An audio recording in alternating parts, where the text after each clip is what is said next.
Hello and welcome back to the latest episode of Cooking Wild with Ray. Today we'll be doing something a little bit on the different side.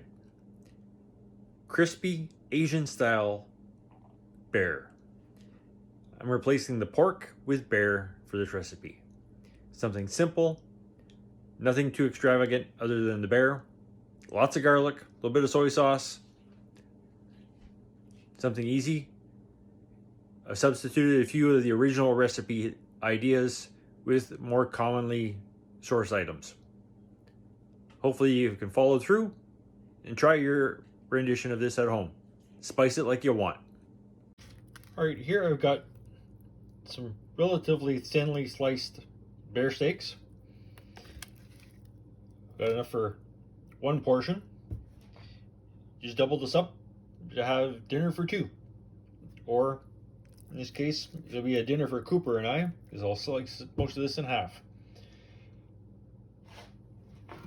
Again, there'll be some soy sauce, some garlic, some pink salt, some pepper, a little bit of water, and some cornstarch. That's all the ingredients you'll be needing, plus some oil to fry it.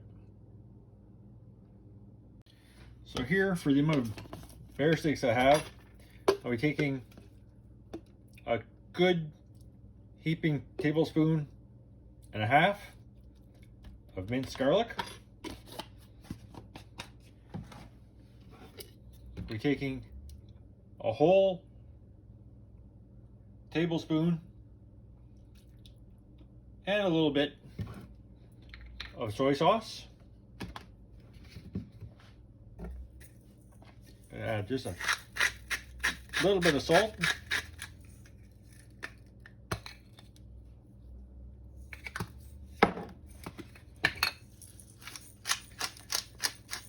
A little bit of coarse black pepper. And I'm gonna add about 2 tablespoons of water, and I'll mix everything together.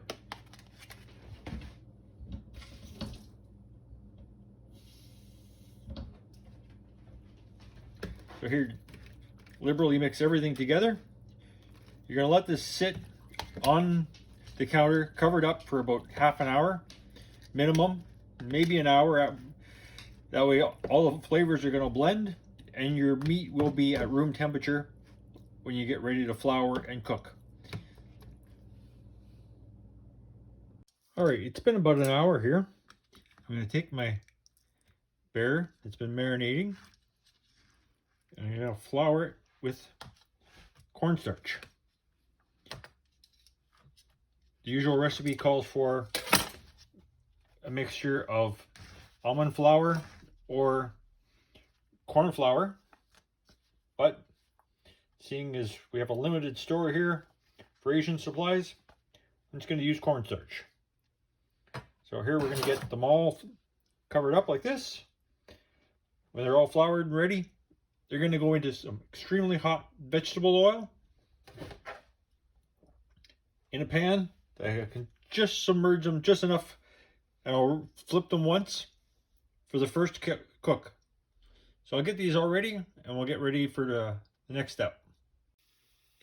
Right, here you can see I've dropped a little piece of my garlic and flour, how it's sizzling in the pan with the oil. This is giving me a hint that it's getting to the right temperature. So here we're going to want to introduce our proteins in. And remember, don't give it too much too fast. You're going to cool your oil and it's going to saturate.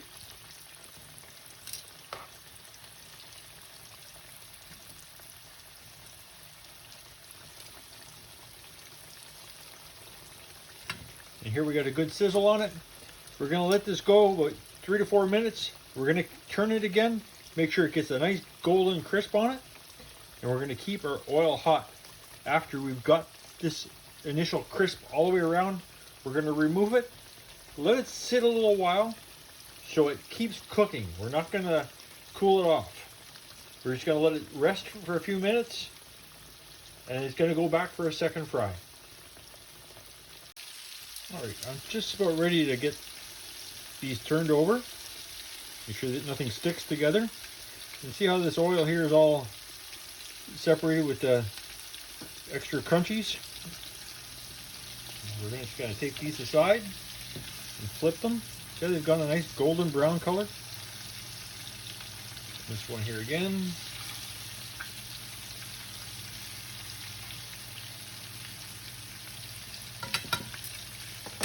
There again, we're going to let this sit another 3 to 4 minutes just to make sure it gets that good cook through. We are dealing with bear. Same thing idea you would do with pork. You want to make sure it's well cooked. Avoid trichinosis.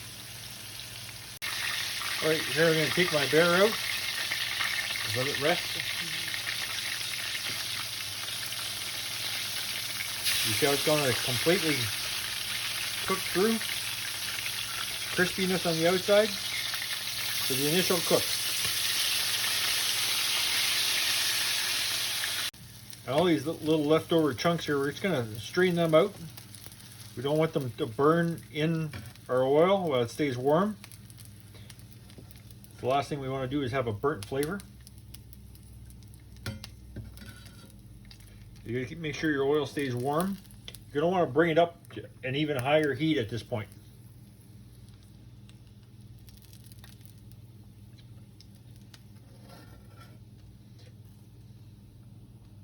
All right, here our oil is smoking hot, so we're going to reintroduce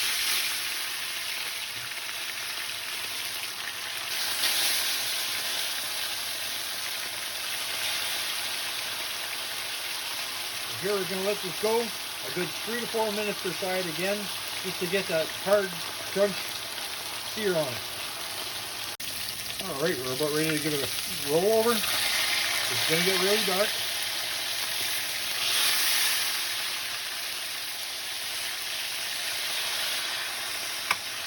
At this point, we turn our heat off and let it cook through, pull it off. All right, my oil is completely hot enough. You can see that it's cooked through on the outside. Got a good hard crust on it. So I'm going to let this over to the side. And I'm going to let this rest and cook through some more.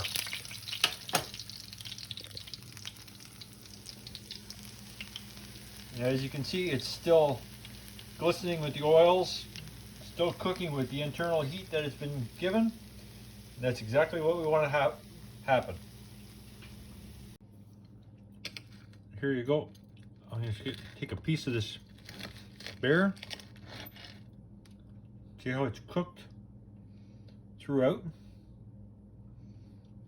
There's no pink. Got a good crunchy texture to it. It's warm. This would be great served with a plum sauce or something sweet. Just to pair up with the garlic and the crunch. Found this in the fridge. Some sweet Thai chili sauce.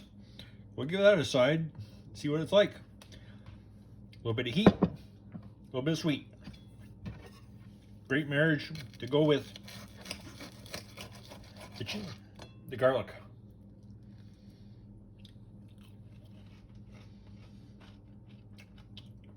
That is a great mix.